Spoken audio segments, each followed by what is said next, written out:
क्या पढ़ना है जी? कब की अपेक्षा वाला, हाँ यही ना जानना है। देखिए शांत रहे। क्वेश्चन आपका है कप की अपेक्षा प्लेट में गर्म दूध या चाय जल्दी क्यों पी लेते हैं? यहाँ क्यों लिखेंगे, क्या लिखेंगे? क्यों। ठीक है, क्यों पी लेते हैं मतलब कप की अपेक्षा प्लेट में गर्म दूध या चाय क्यों पी लेते हैं। अभी बताया कि देख कप की अपेक्षा प्लेट में गर्म दूध या चाय क्यों पी लेते हैं, क्योंकि देखिए जो प्लेट है कप की अपेक्षा प्लेट का क्षेत्रफल क्या होता है? ज्यादा। मान के चलिए ये आपका क्या है? कप है। ये आपका क्या है? कप। ठीक, अब एक प्लेट है, एक आपका मान के चलिए प्लेट है, ठीक है, बड़ा होगा मान के, ठीक है। तो एक कप है, ये मान के चलिए प्लेट है, ठीक है।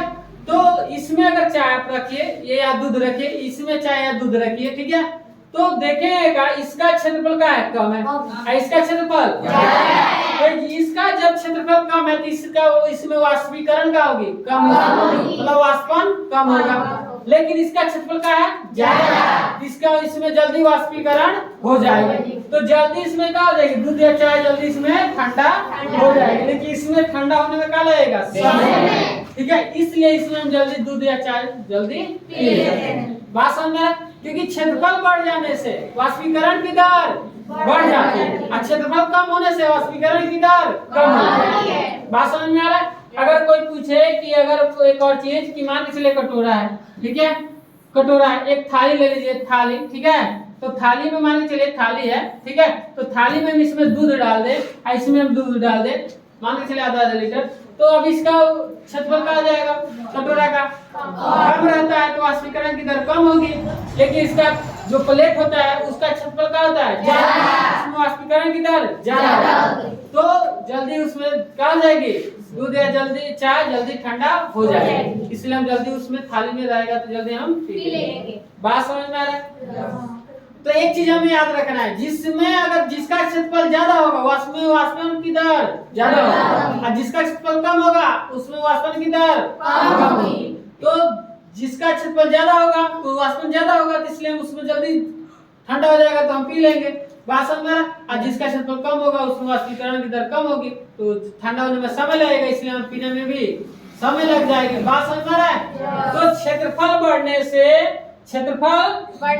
से वाष्पीकरण की दर बढ़ जा रही है, इसलिए हम जल्दी दूध या चाय पी लेते हैं। ठीक है, बस हमें याद रखना क्षेत्रफल ज्यादा है, जिसका क्षेत्रफल ज्यादा होगा उसमें हम जल्दी दूध या चाय पी लेंगे। बस समझ? कोई कहे नहीं एक गिलास ले लीजिए, गिलास और कटोरा, जल्दी चाय दूध किसमें पियेंगे? बात समझ में?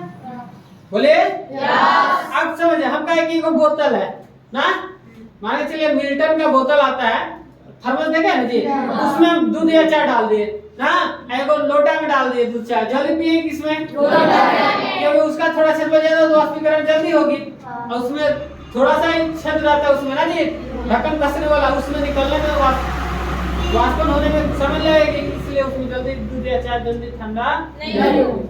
बात समझ में आ रहा है? अब देखिए आंसर इसका, कप की अपेक्षा प्लेट में गर्म दूध या चाय के सतह का क्षेत्रफल बढ़ जाता है। कप की अपेक्षा प्लेट में गर्म दूध या चाय के सतह का क्या होता है? क्षेत्रफल। तो कप की अपेक्षा किसकी अपेक्षा? कप की अपेक्षा प्लेट में, कप की अपेक्षा प्लेट में गर्म या दूध मतलब गर्म दूध या चाय के सतह का होता है? क्षेत्रफल क्या हो जाती है? किसकी अपेक्षा?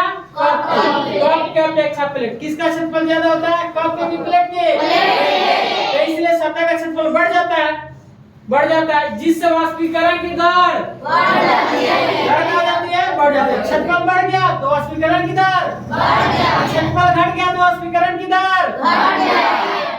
ठीक है, तो जिससे वाष्पीकरण की दर बढ़ जाती है, और गर्म दूध या चाय जल्द ठंडा हो जाता है, इसलिए कप की अपेक्षा प्लेट में गर्म दूध या चाय जल्दी पी लेते हैं। बता नहीं सकेंगे? बोले समझ में आ गया? चलिए अब आगे देखें। देखिए मेरा रेटिंग क्या है जी? 31। गर्मियों में हमें किस प्रकार के कपड़े पहनने चाहिए? हर व्यक्ति को पढ़ने से, देखिए पढ़ने से हमें ये भी पता लाभ होता है कि हमें कैसा रहना चाहिए, कैसे रहन स्वभाव बनाकर आना चाहिए, क्या बोलना चाहिए किसी के सामने, मतलब किसके सामने उठना बैठना चाहिए, हमें कैसा वस्त्र पहनना चाहिए, कपड़ा पहनना चाहिए। बात समझ में आ रहा है? तो एक पढ़े लिखे व्यक्ति सब जानता है कि गर्मी में किस प्रकार का कपड़ा पहनना चाहिए, ठंडी में किस तरह के कपड़ा पहनना चाहिए ना। नहीं गर्मी में हम काला कपड़ा पहन के चल दिए धूप में, बात समझ में आ रहा है? तो गर्मी में कौन सा कपड़ा पहनना चाहिए कौन से नहीं पहनना चाहिए कौन जानेगा? अनपढ़ जानेगा? नहीं, पढ़े लिखे व्यक्ति ना जानता है हमें कैसे रहना चाहिए, किसी के सामने उठना बैठना चाहिए, किसके सामने कैसे बात करना चाहिए। बात समझ में आ रहा है? तो एक पढ़े लिखे व्यक्ति में क्या होना चाहिए? शिष्टाचार होना चाहिए। अगर आपके अंदर शिष्टाचार नहीं है तो पढ़े लिखे का है आप गधे हैं। पढ़े लिखने से कोई फायदा नहीं। लोग कभी कभी देखा होगा कहा जाता है कि पढ़ा लिखा का है गधा है। मतलब क्यों कहा जाता है? क्योंकि पढ़ लिख के तू वही काम कर रहा है जो अनपढ़वा कर रहा है, जो अनपढ़वा कर रहा है वही तू पढ़ लिख के काम कर रहा है, तो पढ़े लिखा गधा ना कहेगा। बात समझ में आ रहा है? तो पढ़ा लिखा अनपढ़ में अंतर होना चाहिए।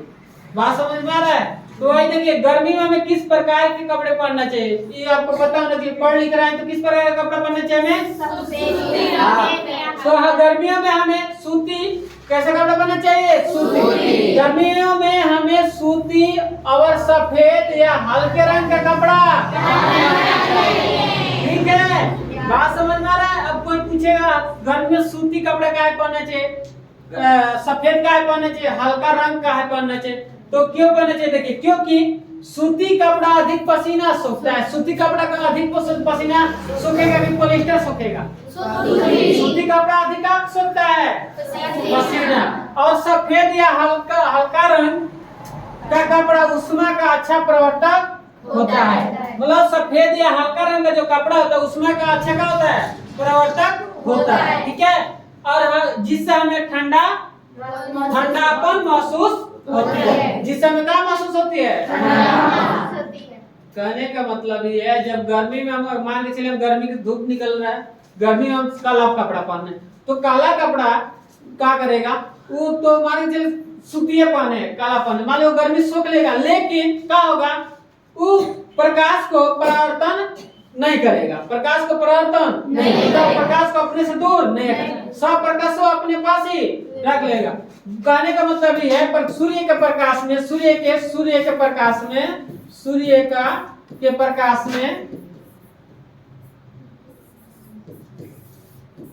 प्रकाश में कितना रंग होती है? 7। सूर्य के प्रकाश में कितना रंग होती है जी? 7। याद रखना सूर्य का प्रकाश जो होता है मतलब सफेद रंगों में सूर्य का जो प्रकाश है उसमें 7 रंग होती है। तो 7 कोई पूछता है सफेद रंग में तो मतलब जो सफेद सूर्य का प्रकाश सफेद होता है कि नहीं? तो सूर्य के प्रकाश सफेद मतलब सूर्य के प्रकाश में कितना रंग होती है जी? 7। ठीक है, कितना रंग?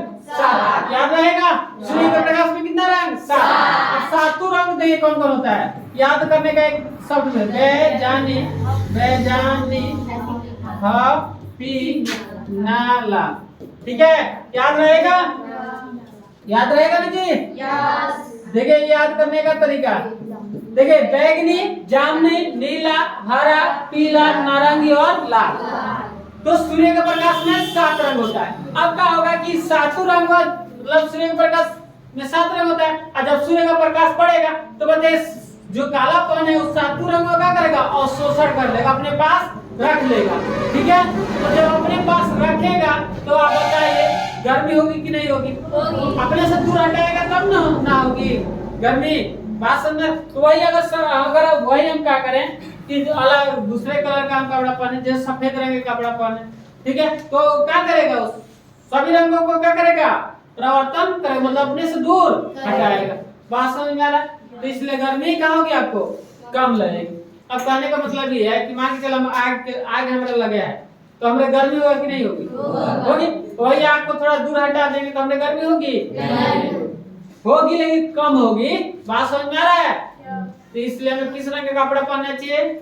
सफेद या हल्का रंग कोई भी हो, लाल, हरा, पीला, जो भी हल्का रंग होना चाहिए। बात समझ में आ रहा है?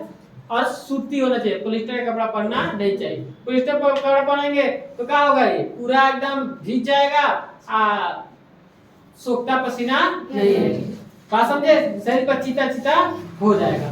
बात समझ में आ रहा है? तो हमें गर्मी में किस प्रकार का कपड़ा पहनना चाहिए? सूती सफेद हल्के रंग का कपड़ा पहनना चाहिए। क्यों पहनना चाहिए? क्योंकि सूती कपड़ा पसीना अधिक सोखता है। सफेद या हल्के रंग का कपड़ा उसमें क्या करता है? अच्छा प्रवर्तक होता है, जिससे हमें ठंडापन महसूस होता है। देखना कभी कभी हम लोग सूती कपड़ा जैसे पहनते हैं तो पूरा गर्मी से भीग जाते हैं ना। कभी ठंडा में जाते हैं तो देखते हैं एकदम ठंडा लगता है, मतलब आराम मिलता है, ओ बहुत अच्छा लग रहा है। हाँ, क्यों? क्योंकि हम सूती कपड़ा पहने हैं इसलिए, क्योंकि वो भीगा रहता है। और गीला रहने से क्या होती है? जब हम ठंडा में जाते हैं गीला रहता है तो धीरे धीरे क्या होती है? मतलब ठंडापन महसूस होती है, अच्छा लगता है। बात समझ में आ रहा है? आगे बढ़े। चलिए ये पढ़ते हैं। कहाँ पढ़ना है जी? पेट्रोल या एसीटोन। चलिए देखिए, पेट्रोल या एसीटोन, क्या आपको नहीं लिखना है अभी, ठीक है? देखिए, पेट्रोल एसीटोन या पेट्रोल या इत्र डालने पर हमारी हथेली ठंडी क्यों गलती है, क्यों हो जाती है? अब बताइए, पेट्रोल देखे हैं, इत्र देखे, सेंट देखे हैं ना जी? आप कभी पेट्रोल हाथ पर लीजिएगा या इत्र सेंट क्या कीजिएगा? हाथ पर लीजिएगा, तो क्या देखेंगे? जब पेट्रोल या इत्र हाथ पर लेंगे तो क्या महसूस होती है आपको? ठंडा, अच्छा लगता है। बात समझ में आ रहा है? देख करके देख लेना। पेट्रोल डालेंगे तो आपको हथेली क्या हो जाएगी? ठंडा। इत्र भी डालना, सेंट मारेंगे ना जी, देखना क्या हो जाती है? हथेली ठंडा हो जाती है। हमारी हथेली ठंडी क्यों हो जाती है? काहे हो जाती है? ठीक है, क्यों हो जाती है हमें ये जानना है। तो देखिए, हथेली पर से एसीटोन या पेट्रोल या इत्र का वाष्पीकरण होता है। जब हथेली पर हम क्या डाले? पेट्रोल, इत्र या सेंट जो भी डाले हथेली पर, तो क्या होगा? हथेली पर से वाष्पीकरण, क्योंकि हमारा शरीर का टेम्परेचर कितना डिग्री सेल्सियस रहता है जी? 37 डिग्री सेल्सियस रहता है। हमारा शरीर हमेशा कितना डिग्री गर्म रहता है? तो जब हम इस पर रखेंगे तो वाष्पीकरण होगा करेगा। बात समझना, वाष्पीकरण होगा कि नहीं? होगा, ठीक है। अगर जब वाष्पीकरण होगा तो क्या होगा? आपको ठंडापन महसूस होगा करेगा। वही बात है, हथेली पर से एसीटोन या पेट्रोल या इत्र का वाष्पीकरण होता है। वाष्पीकरण मतलब भाप बन के होता है। बात समझ में आ रहा है? वाष्पीकरण होता है। दो बार लिख दिया, हथेली पर से एसीटोन या इत्र का वाष्पीकरण होता है। वाष्पीकरण होता है, वाष्पीकरण ये नहीं लिखेंगे, ये गलती लिख दिया है, ये वाला छोड़ देंगे। बात समझो, दो बार नहीं लिखेंगे, ठीक है? वाष्पीकरण होता है, वहां तक सही है। वाष्पीकरण के लिए आवश्यक गुप्त ऊष्मा हमारे हथेली से प्राप्त होती है। हमें ऊष्मा कहाँ से मिलती है? हथेली से। हमारा हथेली गर्म रहता है हमेशा, हमारा शरीर हमेशा गर्म होता है। वो ऊष्मा कहाँ से मिलता है? हथेली से ही मिलता है। तो इत्र या सेंट का वाष्पीकरण कब होता है? जब हमारे हथेली से क्या मिलती है? उसको ऊष्मा मिलती है। हथेली ऊष्मा का त्याग करता है। हथेली किसका त्याग करता है? ऊष्मा का। जब ऊष्मा उसको मिलती है इत्र या सेंट को, तो ऊष्मा मिल गया, उड़ गया, तो हम बताइए, कहने का मतलब ये जैसे आग एकदम शरीर एकदम गर्म हो और पहले पानी फेंक दे ना, कोई क्या करे? पानी फेंक दे, तो क्या होगा? हमें ठंडा महसूस होगा कि नहीं होगा? बात समझ में? वैसे ही जब ये गर्म है, इस पर जब हम ठंडा चीज, जब ये गर्म है और जब हम इत्र या सेंट रखेंगे तो क्या होगा? भाप बन के उड़ेगा, तो हमें क्या महसूस होगी? ठंडापन। हथेली उसमें क्या करता है? त्याग करता है, इसलिए ठंडा हो जाता है। बात समझ में आ रहा है? तो ये आप तीनों क्वेश्चन याद रहेगा? बोलिए।